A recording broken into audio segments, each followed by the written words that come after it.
थर तेज़ी सां तरक्की करे रहियो आहे। थर में पैदा थींदड़ बिजली 10 रुपया फी यूनिट थी वेंदी। वज़ीर आज़म शहबाज शरीफ थर पार्कर में कोयले सां बिजली पैदा कंदड़ हबको बिजली घर जे इफ़्तिताही तक़रीब खे ख़िताब कंदे चयो आहे त अॼु जो ॾींहुं अहम आहे ऐं अॼोके ॾींहं ते हू बिलावल भुट्टो ज़रदारी ऐं सैयद मुराद अली शाह खे वाधायूं ॾिए थो। अॼु संदसि थर पार्कर जो पहिरियों दौरो आहे। वज़ीर आज़म मूजिबि पाकिस्तान में कोयले जा 4000 मेगावाट बिजली घर लॻल आहिनि। थर कोल इलाक़े जी तरक्की ऐं ख़ुशहाली जो मनसूबो आहे। आलमी मंडीअ में कोयले जी क़ीमत 67 खां $44 आहे।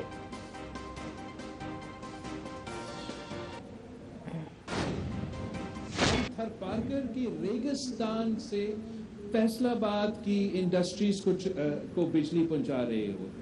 सूबाई हुकूमत ने अपना जिम्मेदारी पूरा किया, मगर वफाकी हुकूमत ने हमें सपोर्ट किया।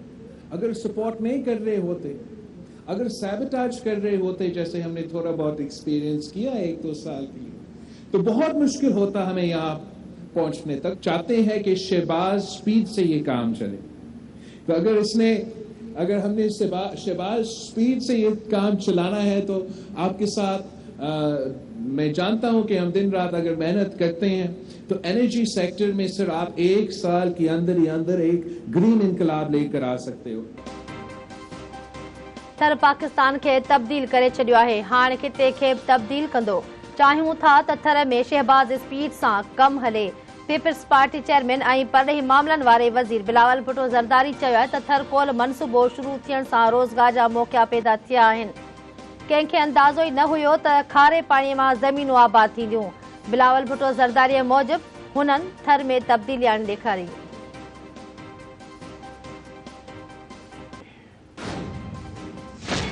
जनवरी 96 में ये हुआ था।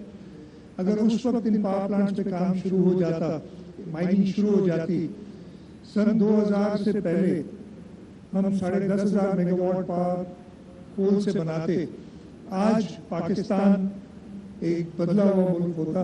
शायद खाकान बैठे हैं यहाँ, फॉर्मर प्राइम मिनिस्टर यूसुफ रजा गिलानी साहब थे, राजा परवेज अशरफ साहब थे। उसके बाद अब आप आए हैं एज प्राइम मिनिस्टर। बीच में एक प्राइम मिनिस्टर थे, उन्होंने थर आना मुनासिब नहीं समझा। इसी वजह से 175 billion ton, 6th largest coal reserves in the world, the equivalent of energy of oil of Saudi Arabia and Iran, और हम कर क्या रहे हैं? कुछ भी नहीं उसके साथ।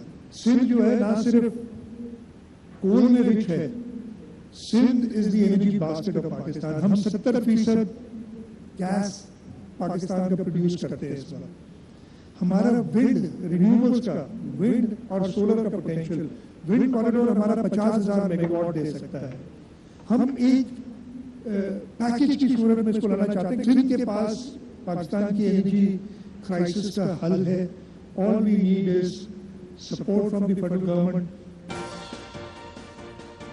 सिंध वटि पाकिस्तान जी तवानाई बहरान जो हल मौजूद आहे। थर कोल पाकिस्तान जो गेम चेंजर मनसूबो आहे।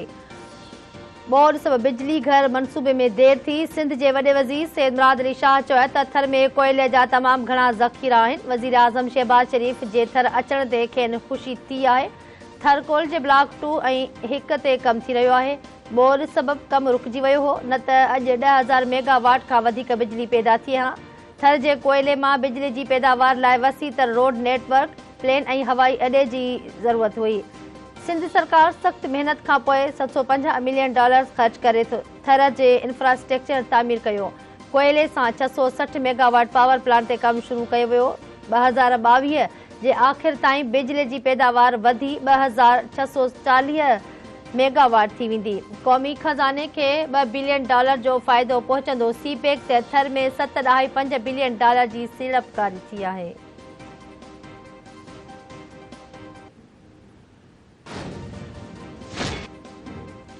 थर कोल बिजली पैदावार जो क़ौमी मनसूबो आहे। मनसूबे जे मुकमल थियण में सभिनी जी मेहनत शामिल आहे। तवानाई जे सूबाई वज़ीर इम्तियाज़ शेख बिजली घर जे इफ़्तिताही तक़रीब खे ख़िताब कंदे चयो त सिंध हुकूमत थर वासियुनि जी मदद करे रही आहे। हितां जे माण्हुनि खे गॾु न खणी हलंदासीं त बदगुमानी पैदा थींदी। थर कोल बिजली मनसूबे में शिंगाही इलेक्ट्रिक जो अहम किरदारु आहे।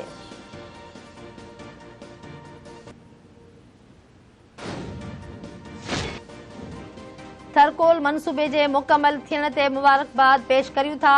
सीपेक मनसूबे में पाकिस्तान जे सहकार ते वज़ीर आज़म जा थोराइता आहियूं। चीन जे सफ़ी नोंग रोंग थर में हबको बिजली घर जे इफ़्तिताही तक़रीब खे ख़िताब कंदे चयो आहे त मनसूबे ते कम कंदड़नि लाइ सिक्योरिटी ॾियण ते हू पाक फ़ौज जा थोराइता आहिनि। सीपेक खिते जी ख़ुशहालीअ जो शानदार मनसूबो आहे।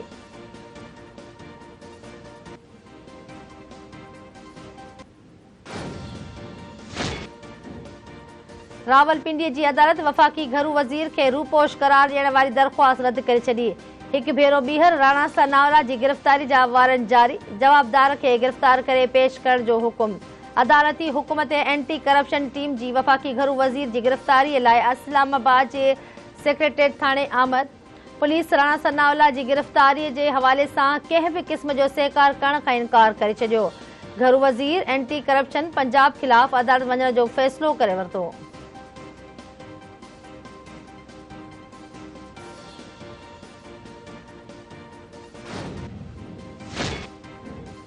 पीटीआई चेयरमैन ऑडियो लीक्स मामले ते अदालत वञण जो ऐलान करे छॾियो। 25 मई ते जेको आवामी समुंड अचणो हुयो उहो न आयो।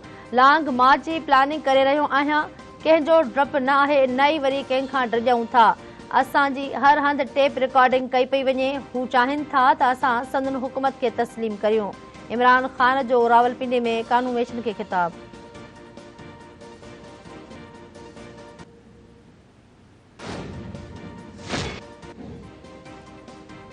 तुंहिंजी मुखालिफ़नि जे ख़िलाफ़ थिए त हलाल ऐं जेको तुंहिंजे ख़िलाफ़ हो उहो हराम।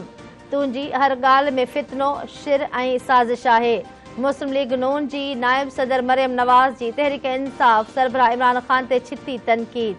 संदसि चवणु आहे त हाणे तोखे तुंहिंजे मतिलब जी GIT त न मिलंदी ऐं न ई तुंहिंजे अखियुनि ऐं कननि वारियूं एजेंसियूं ई मिलंदियूं।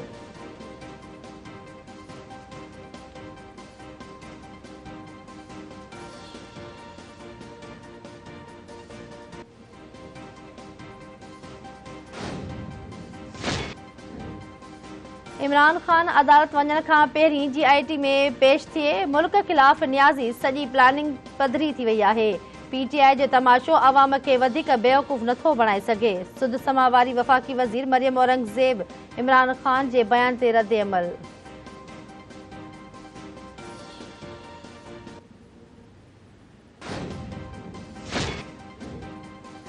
सिंध जे इतलात वारे वज़ीर शर्जील इनाम महमूद चयो आहे त इमरान ख़ान जहिड़ो मुनाफ़िक़ ऐं ड्रिजनो ॿियो केर बि नथो थी सघे। हू कारकुननि खे कुर्बानी जो बकरो बणाइण लाइ हलफ़ खणाए रहियो आहे। PTI चेयरमैन जिहाद जो टच ॾेई अवाम जे जज़्बनि सां खेॾी रहियो आहे। सिंध पुलिस जा सवे जवान न्याज़ीअ जे आदरभाव लाइ इस्लामाबाद अची रहिया आहिनि।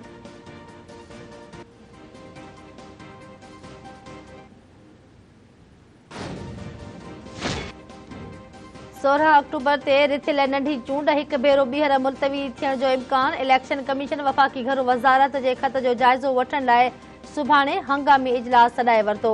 चइनी सूबनि जा चीफ सेक्रेटरीज़ ऐं IGs बि तलब। गुज़िरियल ॾींहुं घरू खाते इलेक्शन कमीशन खे ख़त लिखी आगाह कयो हुयो त पुलिस समेत मुख़्तलिफ़ सिक्योरिटी इदारनि जा अहलकार बोर्ड मुतासिर इलाक़नि अंदरि बहालीअ वारे कम में मसरूफ़ आहिनि, जेकी नंढी चूंड में ड्यूटीज़ नथा करे सघनि। जेकॾहिं अहलकार मौजूदु न हूंदा त साफ़ शफ़ाफ़ इलेक्शन कराइण ॾुखियो बणिजी वेंदो।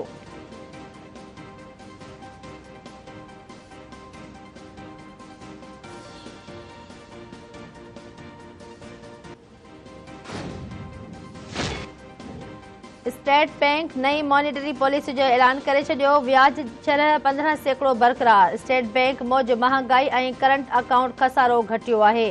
बोर्ड सबबि मआशी मंज़रनामे में तब्दीली आई आहे।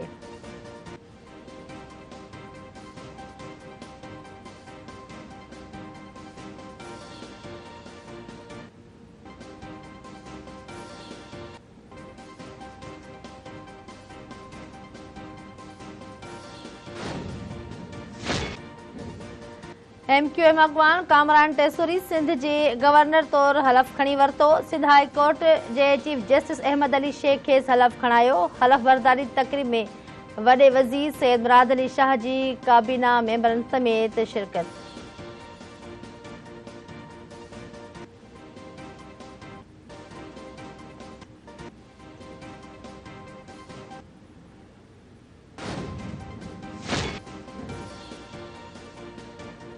गंबट भरिसां क़ौमी शाहराह ते रोड हादसे जे नतीजे में 3 ॼणा अजल जो शिकार बणिजी विया। 5 ज़ख़्मी। मोटरवे पुलिस फोतियुनि जे लाशनि ऐं ज़ख़्मियुनि खे इस्पताल मुंतक़िल करे छॾियो। हयाती विञाईंदड़नि में मिठल, उमर, बिलावल संजराणी शामिल। सांगड़ वेझो हैदराबाद रोड ते 2 मोटरसाइकिलुनि विच में टक्कर, नौजवान हयाती विञाए वेठो।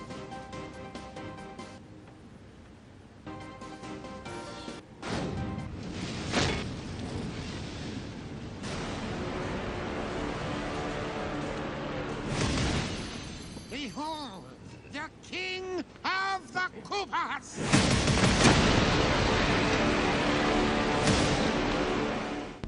Open the gates! Attack!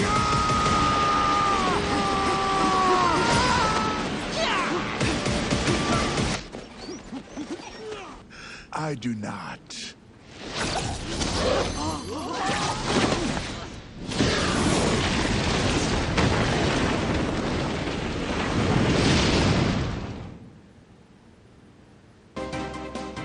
ऐं Hollywood animated comedy film super Mario Bros जो पहिरियों ट्रेलर जारी। फिल्म 7 अप्रैल 2023 ते सिनेमा घरनि जी सूंहं बणिजंदी।